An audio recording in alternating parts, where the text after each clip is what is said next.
늘 나는 무엇을 하고 살고 있는가? 나는 무엇 때문에 살고 있는가? 내가 소원하는 게 뭔가? 이런 질문을 저는 자주 합니다. 내가 이 생각을 하는 것이 과연 내 직분에 맞는 것인가? 이렇게 사는 것이 영원의 유익이 되고 다른 사람에게, 가족에게, 성도들에게 유익이 되는가? 나는 이런 생각을 자주 하다가 보니까 많은 것을 생각을 하게 됩니다. 학생이라고 그러면 공부에 열심을 내야 되고, 기업을 하는 사람이라면 그 기업에 열심을 내고, 거기에서 얻어지는 것이 과연 가족과 하나님과 대한민국에 무엇이 유익한가라고 하는 것도 생각해야 될 줄 압니다. 그런데 무엇을 얻었다고 할지라도 하나님이 준 것이 아니면 결과가 아름답지 못합니다. 역사 속에 살펴보면 거짓말로 부를 챙기고 거짓으로 또 사탄의 방법으로 권력을 쟁취하든지 하면 그것이 나중에 가면 전체 자기에게 고통과 좌절이 오고 다른 사람에게도 많은 피해를 주는 결과로 나타나게 됩니다. 우리는 살아가면서 천지를 창조하신 분이 누구냐? 라고 하는 생각을 하게 되고, 천지를 창조하신 그분이 세상을 어떻게 역사의 수레바퀴를 돌리느냐, 역사의 물레를 하나님이 어떻게 돌리느냐 하는 것도 우리 성경을 보면서 깨달아야 합니다. 그리고 하나님께서는 실패한 인생을 회복시키려고 엄청 노력하셨어요. 하나님이 먼저 사람을 만들어서 에덴 동산에서 살게 했을 때는 굉장히 행복했는데 그 행복을 뱀이 와서 깨버렸습니다. 그래서 에덴 동산을 잊어버렸어요. 그러니 하나님은 이 죄와 허물로 죽었던 인간을 살리기 위해서, 죄를 해결해 주기 위해서 독생성자를 보내가지고 그로 하여금 죄값을 치르게 하고 사람을 구원하게 된 겁니다.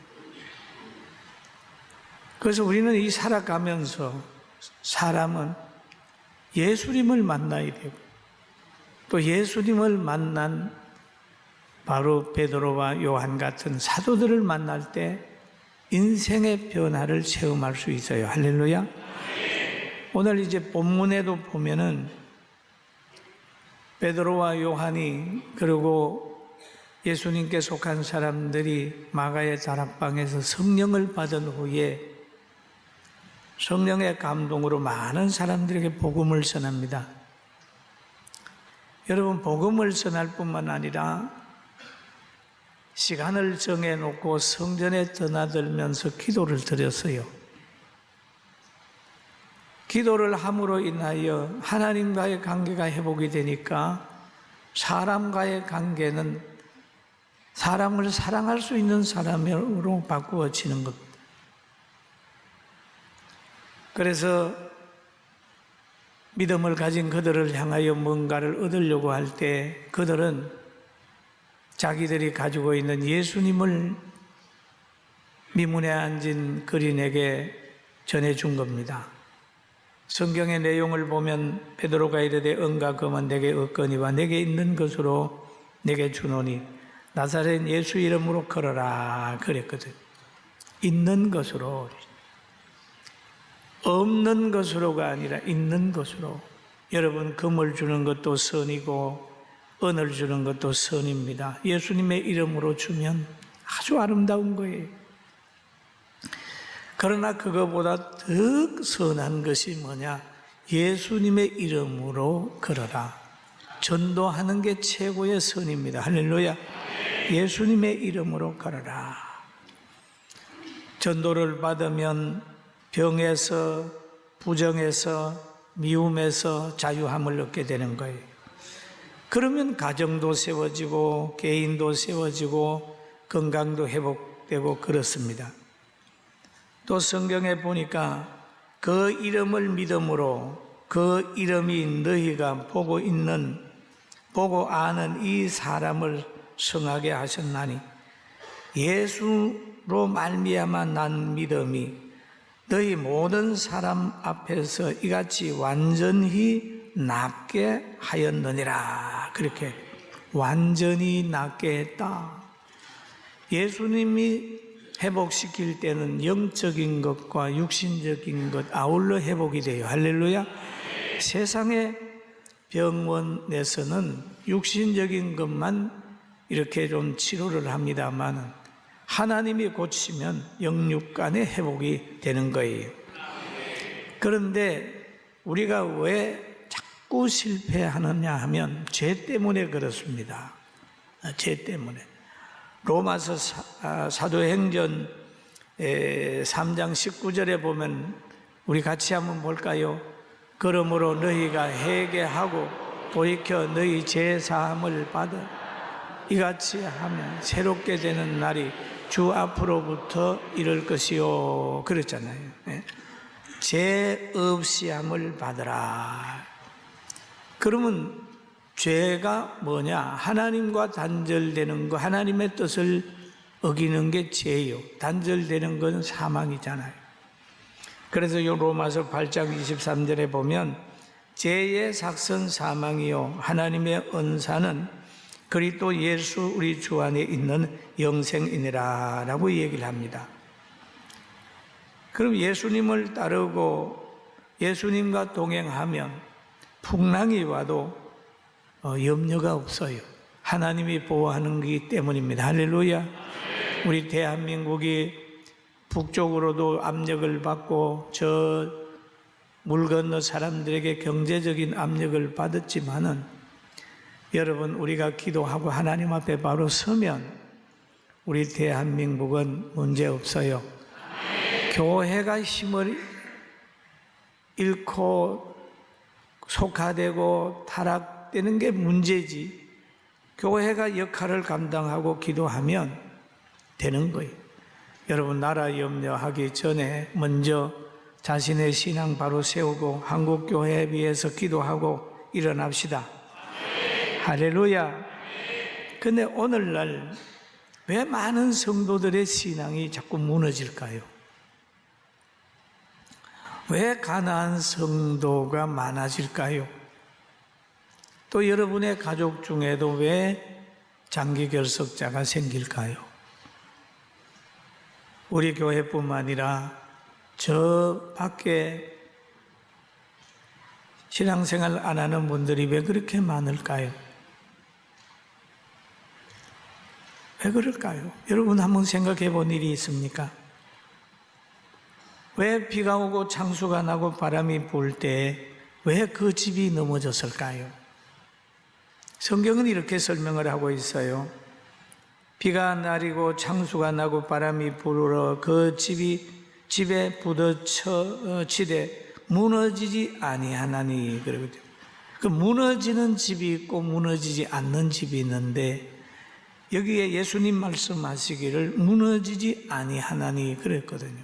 그러면 왜, 이유가 뭐냐? 그 뒤에 잘 설명해 놓고 있죠. 이는 주추를 반석 위에 놓은 까닭이요. 할렐루야. 그러면 신앙의 근본은 반석 대신 예수님께 있어야 되는데 그 예수님께 있는 게 아니고 여기에 다른 것에 있기 때문에 신앙이 막 흔들리는 거예요.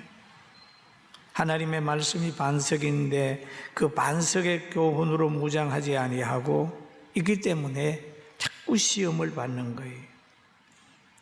물질 때문에도 신앙이 넘어지고 배고픔과 명예욕과 또 누가 옆에 말 한마디만 잘못해도 막 신앙의 색깔이가 변해요. 왜?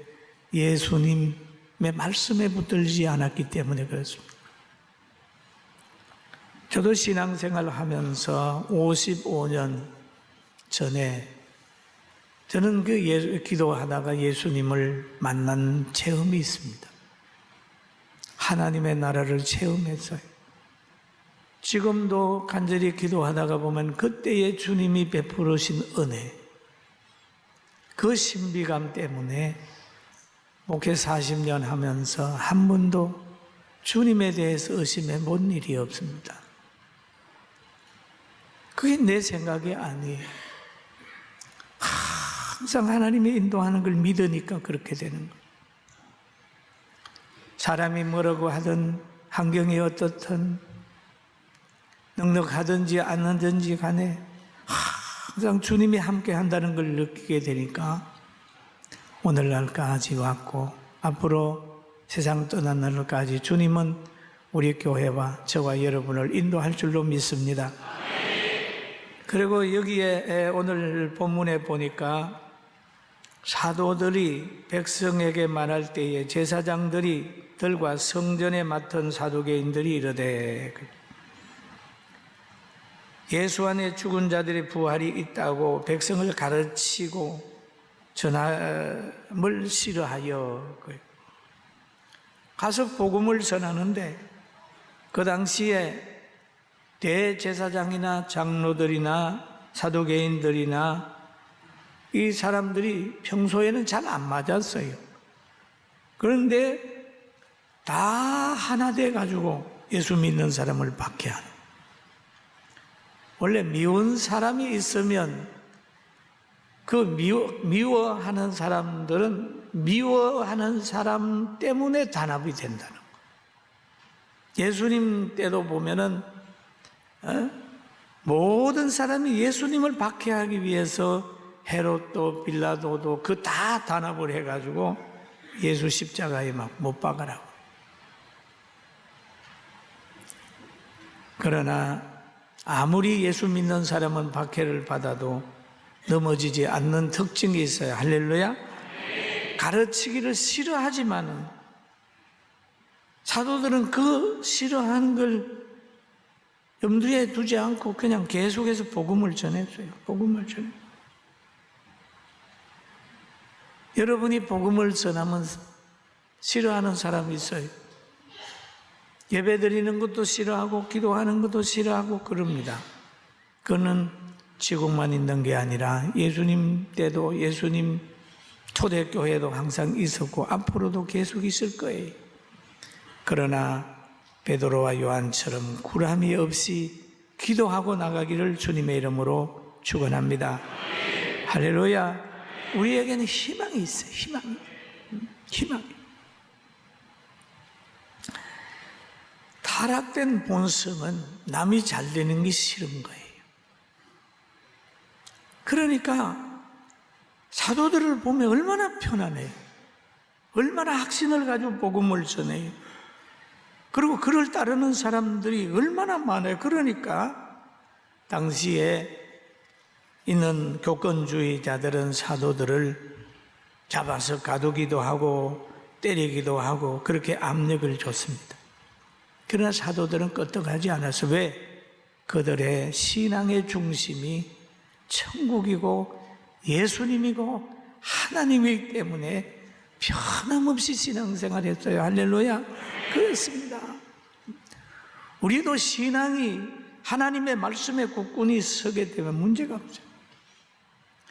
여러분 이때뿐만 아니라 사도행전 16장 23절에 보면 바울 사도에 대한 이야기가 나와요. 우리 같이 한번 봅니다.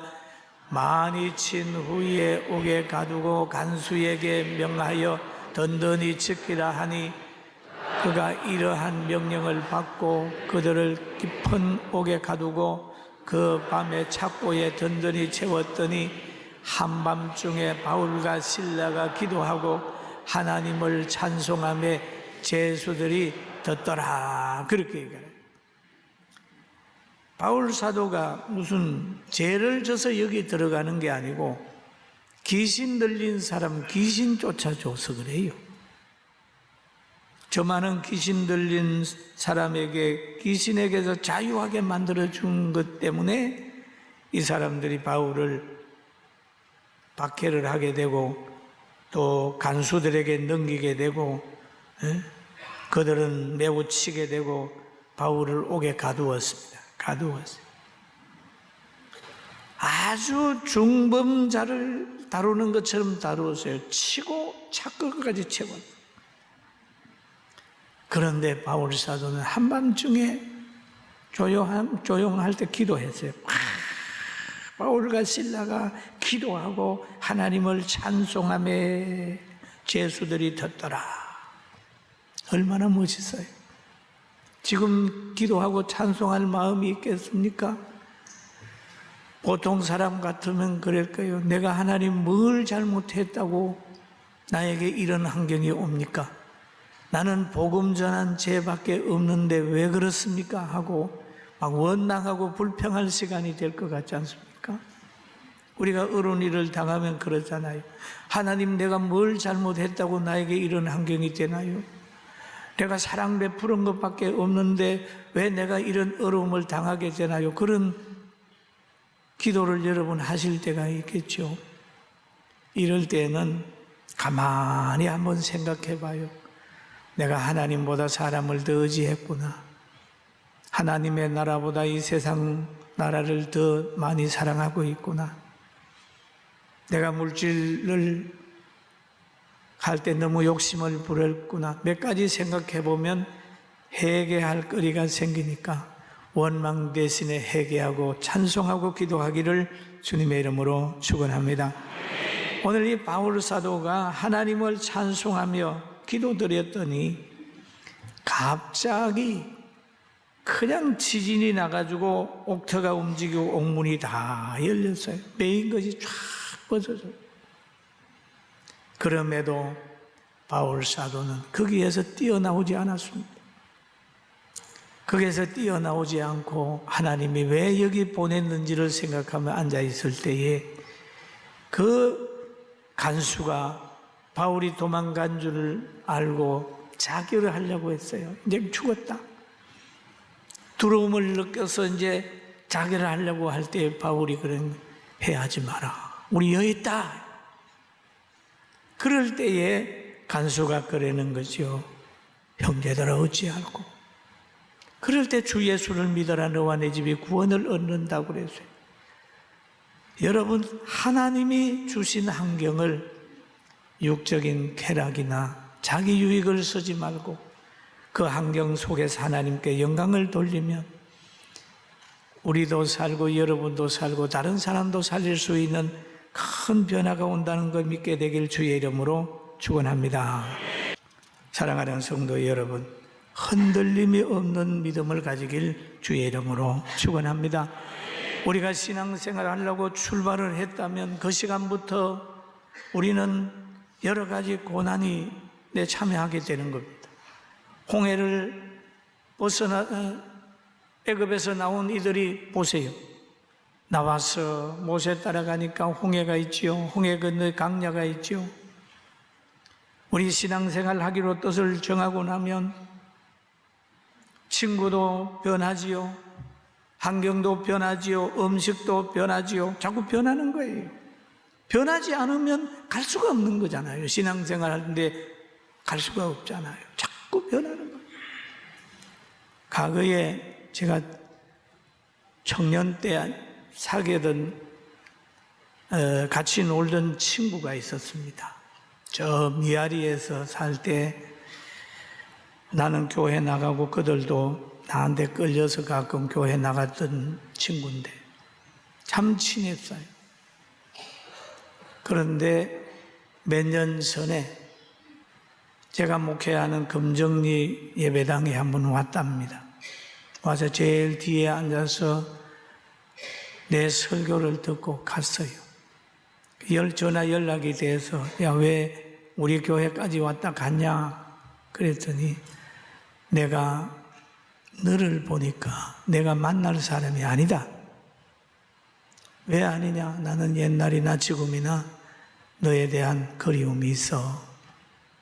그런데 내가 너를 만날 수 없다. 너무 많이 달라졌어. 그런 걸 보면서 친구도 예수 믿고 나면 바뀌는 거예요. 입맛도 바뀌고 친구도 바뀌고 가치관도 바뀌고. 저만 바뀌겠습니까? 여러분들도 그렇게 바뀌었을 거고 우리보다 먼저 예수 잘 믿었던 바울 사도도 빌립보서 3장 8절에서 9절에 이렇게 고백하고 있습니다. 한번 같이 볼까요? 또한 모든 것을 해로 여기면 내 주 그리스도 예수를 아는 지식이 가장 고상하기 때문이라. 내가 그를 위하여 모든 것을 잊어버리고 배설물로 여기면 그리스도를 얻고 그 안에서 발견되려 함이니. 바울 사도도 예수님 만나기 전에는 굉장히 학문도 좋아하고 좋아하는 게 많았어요. 근데 예수님 만나고 나는 그런 걸 다 잊어버려요. 배설물로 여겼다 그랬습니다. 사랑하는 성도 여러분, 우리는 변치 않는 믿음, 흔들리지 않는 믿음을 가져야 됩니다. 성경에 보면 동방의 의인 욥이라는 사람이 있어요. 욥을 가만히 한번 읽어보세요. 욥은 물질 때문에도 흔들리지 않았습니다. 자녀 때문에도 흔들리지 않았습니다. 아내 때문에도 흔들리지 않았습니다. 친구들이 와서 그렇게 해도 흔들리지 않았습니다. 건강이 나빠져가지고 이렇게 개핫 조각 가지고 몸을 긁으면서 그렇게 힘들어도 신앙이 안 흔들렸어요. 그렇게 되었더니 하나님이 마지막에 회복시켜줘가지고 처음보다 나중에 더 아름다운 삶을 살게 했잖아요. 할렐루야. 분명히 우리가 어떤 환경 속에서라도 신앙을 지켜나가면 분명히 하나님이 회복시켜주는 거예요. 음부의 권세가 절대 여러분을 이길 수가 없는 겁니다. 큰 믿음을 강하게 붙들고. 그리고 우리가 살아가는 이 세상에는요, 편안한 장소가 아니고 전쟁터입니다. 바울은 에베소 교회 성도들에게 이렇게 얘기를 하고 있습니다. 여러분 6장 12절 13절 한번 봅니다. 같이 읽어봅니다. 우리의 씨름은 혈과 육을 상대하는 것이 아니 통치자들과 권세들과 이 어둠의 세상의 주관자들과 하늘에 있는 악의 영들을 상대함이라. 그러므로 하나님의 전신갑주를 취하라. 이는 악한 날에 너희가 능히 대적하고 모든 일을 행한 후에 서기 위함이라 그랬습니다. 공중의 권세 잡은 악령들은 우리를 넘어뜨리려고 이렇게 몸부림치고 있는데 오늘 우린 그것을 알고 전신갑주를 취하고 진리의 허리띠를 띠고 의 흉배를 붙이고 성령의 말씀의 검을 가지고 담대히 나아가고 입을 열어서 복음을 전하고 생활로 열매 맺는 우리 모두가 되길 주의 이름으로 축원합니다. 할렐루야. 어떤 환경 속에서라도 여러분 넘어지지 마십시오. 흔들리지 마십시오. 끝까지 붙어. 복음을 끝까지 붙드는 거네. 복음. 여러분만 어려움이 있겠습니까? 저도 1년간 목회하면서 정말 어려울 땐 앞이 안 보일 때는 그냥 견뎠어요. 여러분 기도 안 되는 사람도 있을 겁니다. 가만히 있는 거. 가만히 있으세요. 복음을 말씀을 듣는 곳에 계속해서 들으세요. 여러분 사업이 어렵다고 인생이 실패하는 건 아니에요. 인생의 성공과 실패는 하나님의 손에 달려있기 때문에 하나님의 손에만 붙들려 있으면 나중은 또 영원은 아름다워진다는 걸 꼭 믿기를 주님의 이름으로 축원합니다.